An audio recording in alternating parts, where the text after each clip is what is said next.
Good afternoon everyone. All are there in class? कौन कौन है क्लास में?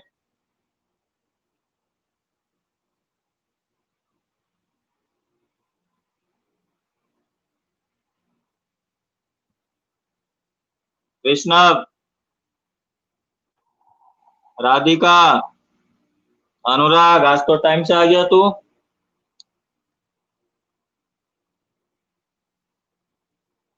चरण स्पर्श, खुश रहो, जीते रहो, आयुष्मान भव।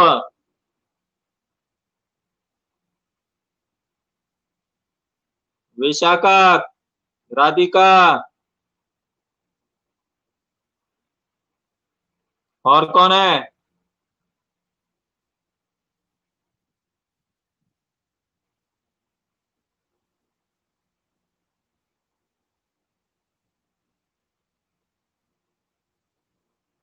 ओके,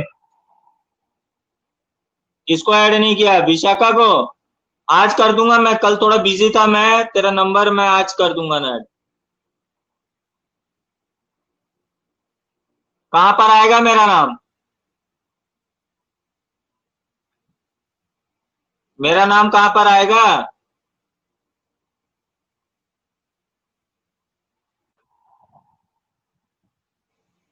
विशाखा आज ऐड कर दूंगा मैं तेरे को, मेरे को कल टाइम नहीं मिला था, आज कर दूंगा। राशिका आ गई? ठीक है।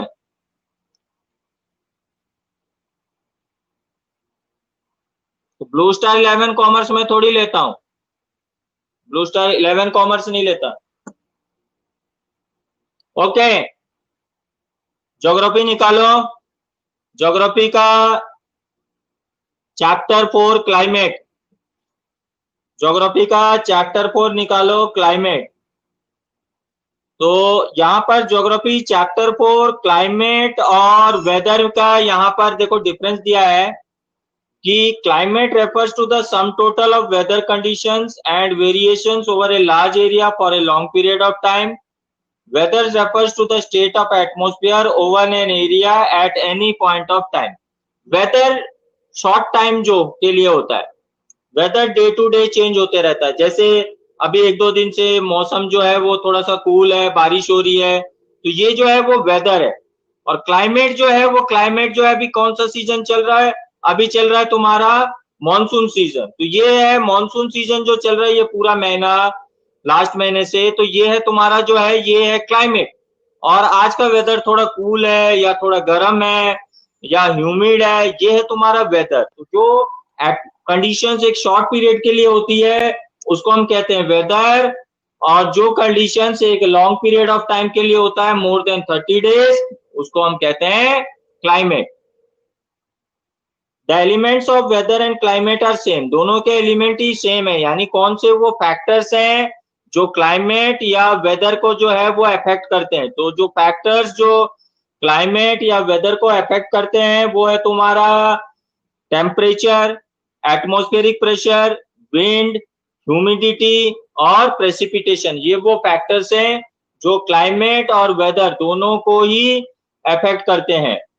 Temperature, atmospheric pressure, wind, humidity और precipitation. You may have observed that the weather conditions fluctuate very often within a day, but there is some common pattern over a few weeks or months. That is, days are cool or hot, windy or calm, cloudy, generalized monthly atmospheric conditions. The year is divided into seasons. तो इस तरीके से जो है इन weather conditions को देखते हुए जो है अलग अलग सीजन्स का डिविजनल होता है। जैसे कि winter season, summer season, rainy season. वैसे तो देखा जाए इंडिया में तो टोटल 5 सीजन्स होते हैं, summer season, winter season, spring season, autumn season और मॉनसून सीजन। तो इस तरीके से 5 सीजन्स जो है वो इफेक्ट में है हमारे इंडिया में। और जो क्लाइमेट है हमारा, ये है हमारा जो पैटर्न ऑफ क्लाइमेट है या वेदर है, वो है तुम्हारा extremes of temperature. Extremes of temperature का मतलब क्या होता है? एक्सट्रीम्स ऑफ टेम्परेचर का मतलब होता है यहाँ गर्मी में बहुत ज्यादा गर्मी पड़ती है और सर्दी में बहुत ज्यादा सर्दी पड़ती है, इसको हम कहते हैं extremes of temperature. The climate of India is described as the monsoon type. In Asia, this type of climate is found mainly in the south and southeast. Despite an overall unity in the general pattern, there are perceptible regional variations in climatic conditions within the country. Let us take two important elements, temperature and precipitation, and examine how they vary from place to place and season to season. वैसे तो जो climate of India है इसको monsoon type of climate कहते हैं हम। Page number है तुम्हारा 26। वैसे तो हम इसको मॉनसून टाइप ऑफ क्लाइमेट कहते हैं, लेकिन इसमें वेरिएशंस हैं, यानी जो एटमॉस्फेरिक प्रेशर, विंड कंडीशन, जगह टू जगह हाइट, माउंटेन, ये सब के अकॉर्डिंग जो है वेरिएशंस होते हैं। वो वेरिएशंस जैसे होते हैं, जैसे राजस्थान सेमी एरिड रीजन है, गुजरात राजस्थान के पार्ट्स में जो है वहां कम बारिश होती है। उसी तरीके से नॉर्थ ईस्ट जो रीजन्स है, जैसे आसाम है, मेघालय है, अरुणाचल प्रदेश है, ये रीजन्स में बहुत हेवी रेनफॉल होती है। तो इस तरीके से जो है जगह टू जगह जो है क्लाइमेट का जो है वेरिएशन होता है। वेरिएशन का होता है मतलब होता है चेंजेस होता है। In summer the mercury occasionally touches 50 degree Celsius in some parts of Rajasthan. तो राजस्थान में हम देखते हैं कि गर्मी में जो है टेम्परेचर 50 डिग्री सेल्सियस पहुंच जाती है। जैसे तुम्हारा चूरू रीजन हुआ, जैसलमेर हुआ, यहाँ पर टेम्परेचर जो है 50 डिग्री सेल्सियस पहुंच जाती है। 47-48 डिग्री सेल्सियस तो गर्मी में अपने जयपुर ही हो जाता है, 48 डिग्री टेम्परेचर तक पहुंच जाती है। लास्ट ईयर ही 48 डिग्री सेल्सियस तक टेम्परेचर था जयपुर में। On a winter night, temperature at Dras in Jammu and Kashmir may be low as -45 degrees Celsius. Tiruvananthapuram on the other hand may have a temperature of 22 degrees Celsius. उसी तरीके से winter season में कोई reason में तो temperature -45 degree Celsius तक चल जाता है। जैसे सियाचिन बॉर्डर सबसे हाईएस्ट बॉर्डर है, सियाचिन बॉर्डर चाइना और इंडिया का बॉर्डर है। सियाचिन बॉर्डर जहां पर 12 महीने जो है वहां पर टेम्परेचर माइनस पे ही रहती है। ये एशिया का सबसे हाईएस्ट पीक पे बॉर्डर है जो इंडिया चाइना के बीच में लगती है। ये इसको हम सियाचिन बॉर्डर के नाम से जानते हैं, जहां पर जो है टेम्परेचर जो है थ्रू आउट द ईयर जो है वो माइनस में रहती है। वहीं पर अगर तुम्हारी विंटर का ऑल्ट्रेशंस की बात करें तो जैसे केरल है, केरल में जो है विंटर में भी यहाँ टेम्परेचर जो है मिनिमम जो होती है कम से कम 22 डिग्री, हाँ highest glacier also 22 degree Celsius. वो मूवी में दिखाई थी ना, भी एक मूवी आया था सूर्या द सोल्जर, देखा होगा तुमने। उसमें दिखाते हैं लास्ट में बॉर्डर, वो सियाचिन बॉर्डर का, वो जो लास्ट में वो बॉर्डर दिखाता है वो सियाचिन बॉर्डर था।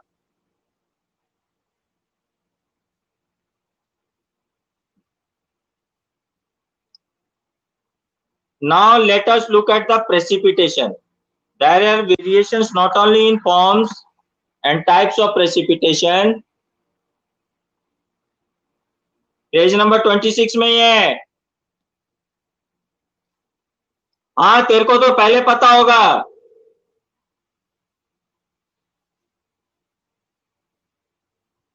अल्लू अर्जुन, तू बहुत बड़ा फैन है ना अल्लू अर्जुन का। There are variations not only in the form and types of precipitation, but also in its amount and the seasonal distribution. While precipitation is mostly in the form of snowfall in the upper parts of Himalayas, it rains over the rest of the country. The annual precipitation varies over 400 centimeter in Meghalaya to less than 10 centimeter in Ladakh. तो precipitation बारिश factor जो है, अरे मैं खुद ही अल्लू अर्जुन को पसंद करता हूं। I too like Allu Arjun.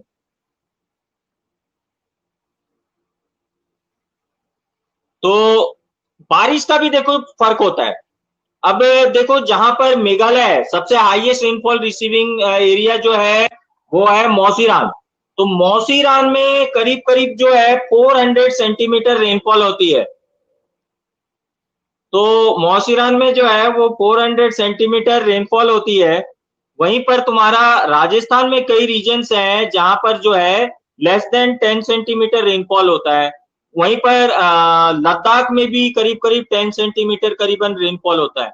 Ladakh जो है वो भारत का एकमात्र ऐसा रीजन है जो कोल्ड डेजर्ट है। ये एकमात्र कोल्ड डेजर्ट है, यहाँ ये डेजर्ट एरिया है लेकिन कोल्ड डेजर्ट है, यहाँ सर्दी रहती है।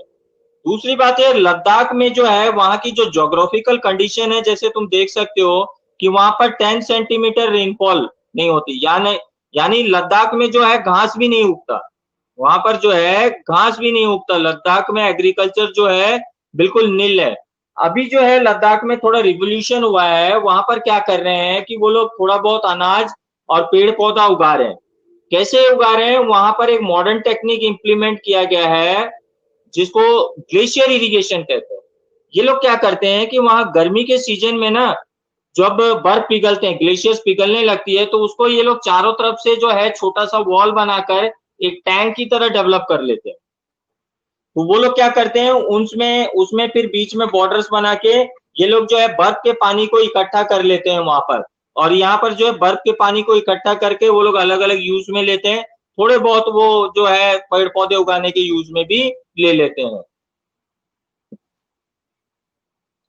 Most parts of the country receive rainfall from June to September, but some parts like the Tamil Nadu coast gets a large portion of its rain during the October and November. तो ज्यादातर जो बारिश का जो मौसम होता है, जो मॉनसून सीजन होता है, वो अभी है तुम्हारा, यानी जुलाई से लेकर जो है वो सितंबर तक का महीना जो होता है वो मॉनसून सीजन होता है, जिसको हम सावन भादो कहते हैं। और ये पूरे कंट्री में जो है बारिश इसी सीजन में होती है, लेकिन तमिलनाडु वाले रीजन में जो है ज्यादातर जो बारिश होती है वो होती है तुम्हारा अक्टूबर नवंबर महीने में। तो तमिलनाडु में एक अलग तरीके का माहौल है, वहां पर जो है प्रेसिपिटेशन जो फैक्टर होता है, वहां जो बारिश होती है वो तुम्हारा ज्यादातर जो होती है वो अक्टूबर नवंबर के महीने में होती है। वहीं पर कंपेयर टू तमिलनाडु हम अगर दूसरे रीजन में चले जाएं, तो दूसरे रीजन में जो बारिश होती है वो तुम्हारा होता है जुलाई से लेकर सितंबर तक। ठीक है, समझ में आया सबको? देव प्रताप क्लास में है क्या? देव प्रताप सिंह, देव प्रताप है क्लास में? लक्ष्मी, ये लोग है क्या क्लास में? दिशा का थोड़ी पूछ रहा हूं, तू और यस सर, मैं देव के लिए पूछ रहा हूं। देव, लक्ष्मी, ये लोग है क्या? हाँ, राहुल सुतार तो है, नहीं है?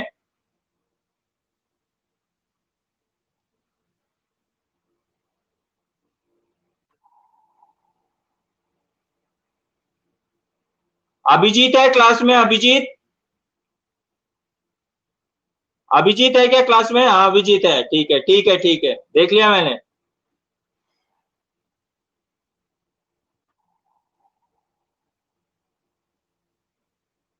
अरे मैं सब आंख से मन से सबसे देख रहा हूं मैं। राहुल भी है क्या? ठीक है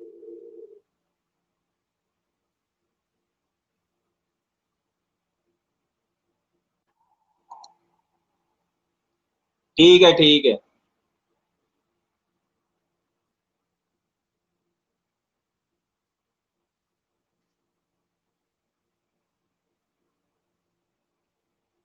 राहुल छोटा सा है, और वो छोटी सी जिया कहाँ है? जिया सेन छोटी सी,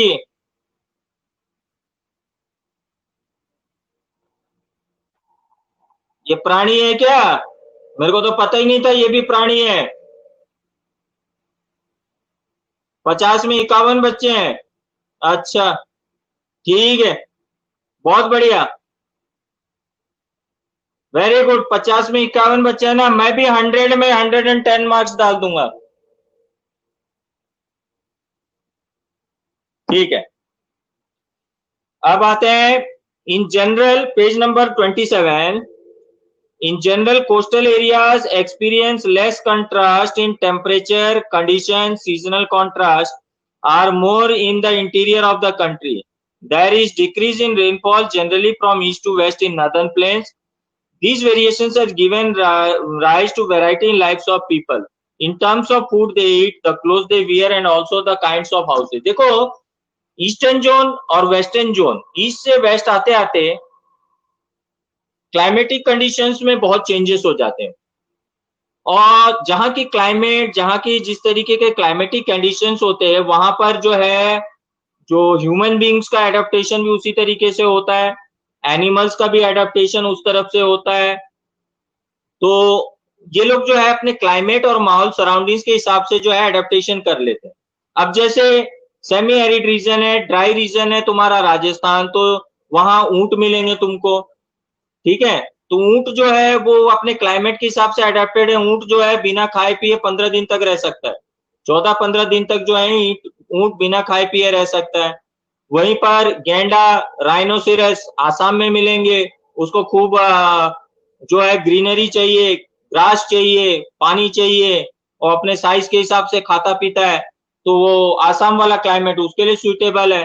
और तो इस तरीके से जो ह्यूमन बींग्स भी अडॉप्ट कर लेते हैं अपने तरीके से। जहां पर कोल्ड रीजन्स में लोग जो है वहां लोग ज्यादातर गर्म चीजें खाते हैं, कश्मीर रीजन में ड्राई फ्रूट्स, कावा ये लोग ज्यादा पीते हैं।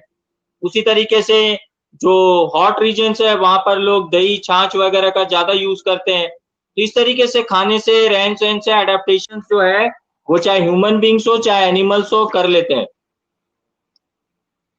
अरे मैं बंदरों की बात नहीं कर रहा हूं जो तुम लोग अपने बारे में पूछ रहे हो, मंकीज की बात नहीं कर रहा हूं। मंकीज कहीं भी अडेप्ट हो जाते हैं मालूम है। Now climatic controls, there are 6 major controls of latitude climate of any place। किसी भी जगह की क्लाइमेट 6 फैक्टर्स पे डिपेंड करती है। पहला latitude, altitude, pressure and wind system, distance from the sea, ocean currents और रिलीफ फीचर्स। तो ये 6 फैक्टर्स हैं जिसमें किसी भी एरिया का जो क्लाइमेट है वो डिपेंड करता है। Due to the curvature of the earth, the amount of solar energy received varies according to the latitude. As a result, air temperature generally decreases from the equator towards the pole. As one goes from the surface of the earth to higher altitude, the atmosphere becomes less dense and temperature decreases. Curvature, अर्थ जो है almost जो है round है और वो अपने axis में घूमते रहता है। जिस पार्ट ऑफ द अर्थ में सनशाइन ज्यादा रिसीव होता है उस पार्ट ऑफ द अर्थ यानी उन कंट्रीज में उस समय समर सीजन होता है। जो बैक पार्ट होता है जिसमें लेस अमाउंट ऑफ सनफेल या हीट ऑफ द सनशाइन जो है उसकी इंटेंसिटी कम हो जाती है, वो पार्ट में उस समय विंटर सीजन होता है। उसी तरीके से जो एयर प्रेशर होता है, जैसे जैसे हम ऊंचाई में जाते हैं तो जो है ठंडक बढ़ती जाती है। अनुराग छोटा मंकी और तू क्या बड़ा मंकी है? तुम सारे बांदरे बांदरियों से कम हो क्या? मेरी क्लास है, मेरे से पूछो, सारे बांदरे बांदरी तो मेरी क्लास में है।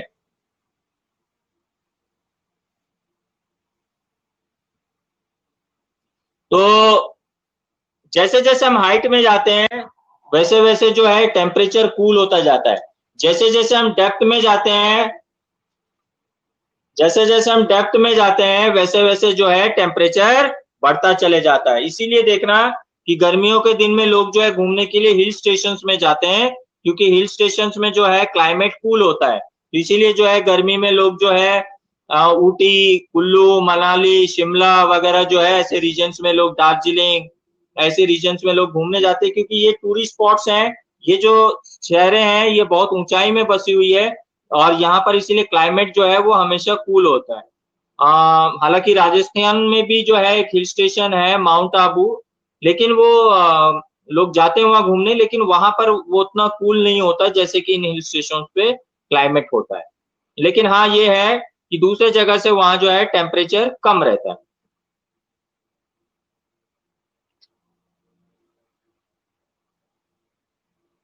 The atmosphere becomes less than temperature. The hills are therefore cooler during summers. The pressure and wind system of any area depend on latitude and altitude of the place. This influences the temperature and rainfall pattern. The sea exerts a moderating influence on climate. As the climate distance from the sea increases, its moderate influence decreases and people experience extreme weather conditions. These conditions is known as continentally hot during summer and very cold. Ocean currents along with onshore winds affect the climate of the coastal areas. For example, any coastal area with warm or cold currents flowing past, it won't be cooled if the winds are onshore. तुमने पहले पढ़ा होगा land और sea breeze factor पढ़ा होगा। Land और sea breeze factor में तुमने पढ़ा होगा कि किस तरीके से जो गर्मी के टाइम में क्या होता है कि जो लैंड होता है वो गर्म हो जाता है और उसके ऊपर की हवा जो होती है वो हल्की होके एस्केप होके चली जाती है ऊपर की तरफ, और जो सी का ठंडा विंड होता है वो आकर उसको कवर कर जाता है। उसी तरीके से जो है वाइस वर्सा हो जाता है ड्यूरिंग द इवनिंग टाइम। पढ़ा है ना तुमने पहले साइंस में, लैंड एंड सी ब्रीज। तो ये जो है ये मॉइस्चर इफेक्ट को क्रिएट करता है। तो इस तरीके से जो है जो एक वाटर साइकिल है जो है वो क्रिएट होती है। तो इस तरीके से हमने पढ़ा है वाटर साइकिल में भी कि समर में जो है वो जो फ्रेश वाटर सोर्सेस है जैसे पॉन्ड, लेक्स, ये पानी जो है इवापोरेट होके भाप बनकर ऊपर चले जाता है, फिर वो क्लाउड्स में इकट्ठा हो जाते हैं, फिर वहां पर ये जो वेपर्स इकट्ठा होने के बाद, कूल होने के बाद वाटर ड्रॉपलेट्स फॉर्म करते हैं, और ये वापिस जो है फिर अर्थ सरफेस में वापिस in the form of rain जो है वो आ जाता है। तो इस तरीके से जो है ये अर्थ की जो है वो वाटर साइकिल मेंटेन रहती है। साइक्लोन हम किसको कहते हैं? साइक्लोन उस इफेक्ट को कहते हैं जब when rain is accompanied by wind, जब आंधी तूफान एक साथ होता है तब हम उसको साइक्लोन कहते हैं। भारत में जो सबसे बड़ा साइक्लोन, सुपर साइक्लोन आया था, ऐसे तो कई आ चुके हैं भारत में, अभी इम्फाल आया था बंगाल में कुछ ही महीने, एक महीने पहले ही। और सबसे बड़ा जो साइक्लोन आया था वो आया था 1998 में उड़ीसा में। वो सबसे बड़ा सुपर साइक्लोन आया था जिसमें 1.5 लाख से ज्यादा लोग जो है वो मारे गए थे। Now latitude.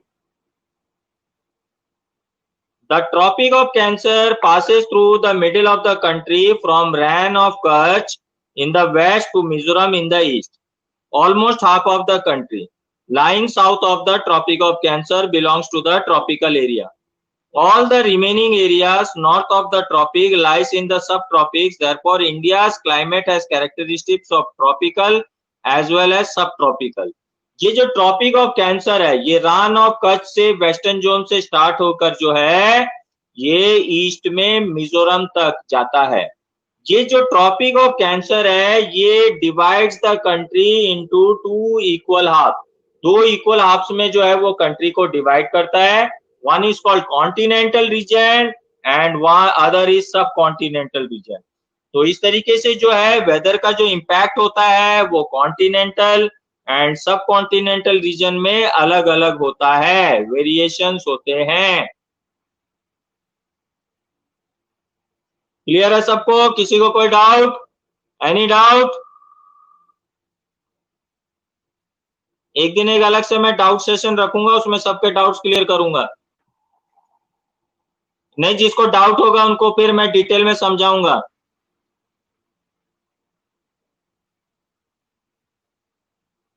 हाँ, वो एक्चुअली ये जो बता रहा है ये गुजरात में आने का था, लेकिन जो है वह गुजरात में हाई अलर्ट में रखा गया था, गुजरात में आने का था, लेकिन वो क्या है कि हवा की डायरेक्शन बदल गई, तो फिर वो जो है गुजरात को इफेक्ट नहीं कर पाया। उसका जो इफेक्ट हुआ था थोड़ा बहुत वो महाराष्ट्र में हुआ था, महाराष्ट्र रीजन में इफेक्ट कर गया था, गुजरात की जगह वो डाइवर्ट हो गया था महाराष्ट्र की तरफ। ये साइक्लोन जो था मुंबई में हुई थी, ये नाम तो मुझे ध्यान नहीं आ रहा, वायु था क्या नाम उसका? वायु था नाम? वायु नहीं, कुछ और नाम से आया था वो। इम्फाल तो वो बंगाल में आया था, बंगाल और उड़ीसा में। ये जो महाराष्ट्र में आया था थ्रू गुजरात, ये कुछ और नाम था इसका। वायु ही था क्या?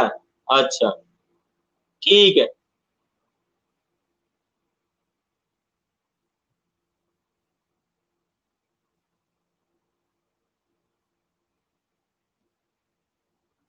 चलो ठीक है, वायु था।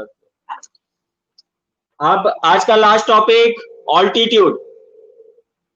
India has mountains to the north which have an average height of 6000 metre. तो जो नदन पार्ट है, नहीं थोड़ा बहुत इफेक्ट हुआ था। हाँ करेक्ट, वो वायु नहीं था, वही मैं कह रहा हूं, वायु नहीं था, निसर्गा था उसका नाम। गुड, सही कह रहा राहुल। 150 के 140 किलोमीटर पर आवर की स्पीड से आई थी, वो सही कह रहा, निसर्गा नाम था। वो गुजरात से होते हुए महाराष्ट्र को अफेक्ट किया था, निसर्ग नाम था, सही कह रहा है ये। गुड।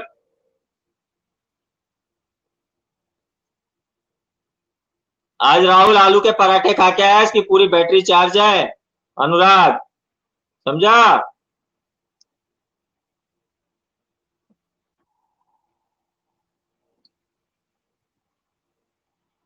हाँ,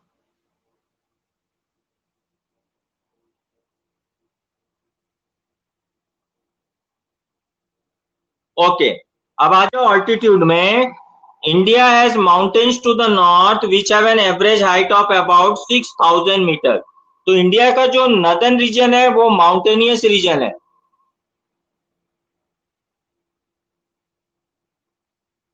महाराष्ट्र की तरफ से गुजरात आया था। यार इसका तो मेरे को ध्यान नहीं है, इसने ये वाला मेरे को ध्यान नहीं है। निसर्ग का तो मेरे को ध्यान है। महाराष्ट्र की तरफ से गुजरात आया था। हो सकता है, मेरे अभी मेमोरी में नहीं है एक्चुअली। हो सकता है। वो कौन से मंथ में आया था? कौन से मंथ में आया था, ध्यान है क्या तेरे को? चल मैं देख लूंगा। देख लूंगा, मेरे को ध्यान नहीं है वायु का। 2019 में आया था? अरे नहीं नहीं, 2019 का तो नहीं है यार। मई जून में इन गुजरात। 2008 टू कंफर्म है क्या? चलो देखेंगे उसको, नेट पे देखेंगे। देखेंगे 2019 में आया था क्या।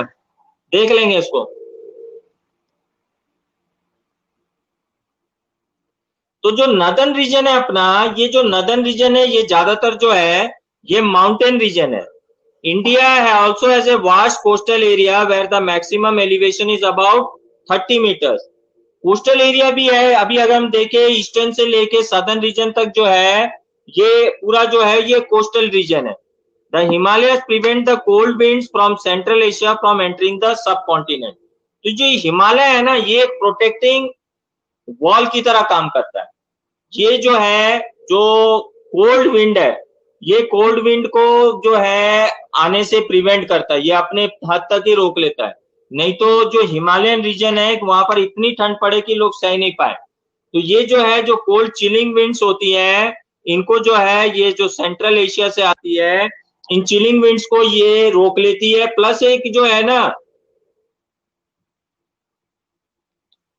अच्छा ठीक है। तो ये जो कोल्ड विंड्स है इनको ये एंटर करने से प्रिवेंट करती है। तो इस तरीके से जो हिमालयन है ये एक वॉल की तरह काम करती है। दूसरा जो है ये हमारे एनिमीज से भी हमको प्रोटेक्ट करती है, specially Pakistan region. Pakistan region जो है ये हिमालय जो है ये प्रोटेक्टिव वॉल की तरह काम करती है।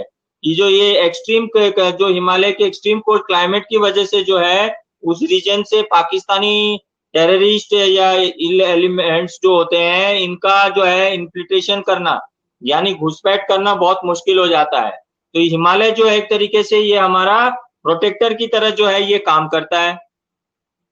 It is because of this mountain that this subcontinent experiences comparatively milder winters as compared to Central Asia। इसीलिए इन जगहों पे जो ठंड होती है वो एक कंट्रोल्ड वे में होती है, वो कम होती है। अगर सेंट्रल एशिया की बात करें तो वो बहुत ज्यादा ठंड होती है।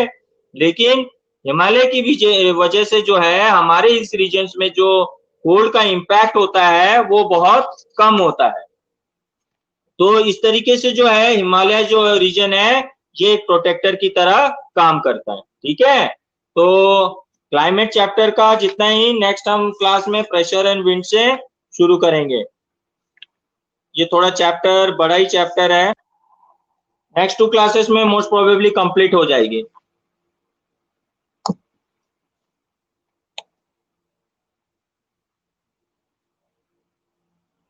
तो यहां तक सबको क्लियर है? किसी को कोई डाउट? डाउट है तो पूछ लो। अरे अनुराग डाउट वर्ड थोड़ी है। नहीं, कोई एंगल से डाउट हो किसी को तो बोल देना। इंडियाज बिगेस्ट साइक्लोन भोला साइक्लोन ये कहां हुआ था? ये भोला साइक्लोन कहां पर हुआ था राहुल?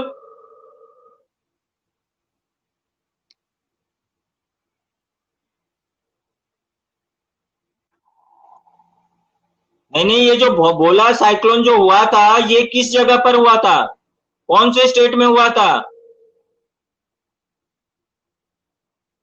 उड़ीसा, वही तो मैं बोल रहा हूँ 1998 में हुआ था ये। वो जो तू भोला साइक्लोन बोल रहा है ना, ये सबसे बड़ा साइक्लोन था। ये उड़ीसा में हुआ था 98 में, जिसमें 1.5 लाख से ज्यादा लोग जो है मारे गए थे, और 5 लाख से ज्यादा लोग जो है वो विस्थापित हो गए थे। 11 जून को अरबियन सी की तरफ मुड़ गया था, कौन सा?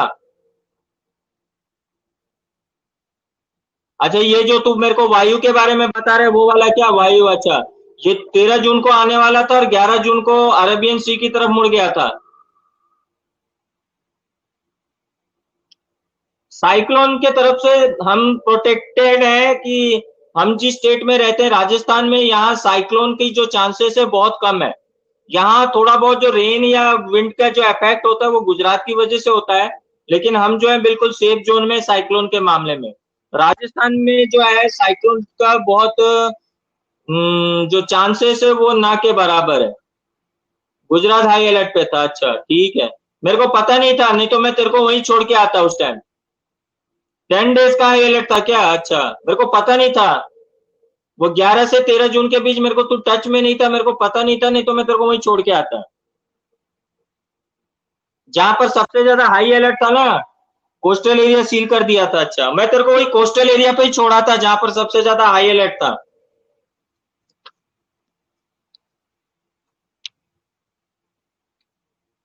तेरे को स्विमिंग तो आती है ना? अच्छा,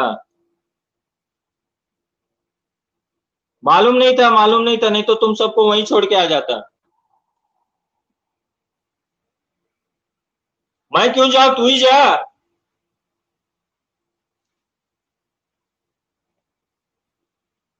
मेरे को स्विमिंग नहीं आती, तू ही जा। Okay, that's it for today, bye, फिर मिलेंगे ट्यूसडे को। Bye and have a nice day, Tuesday को मिलेंगे फिर, ठीक है? Enjoy the Sunday.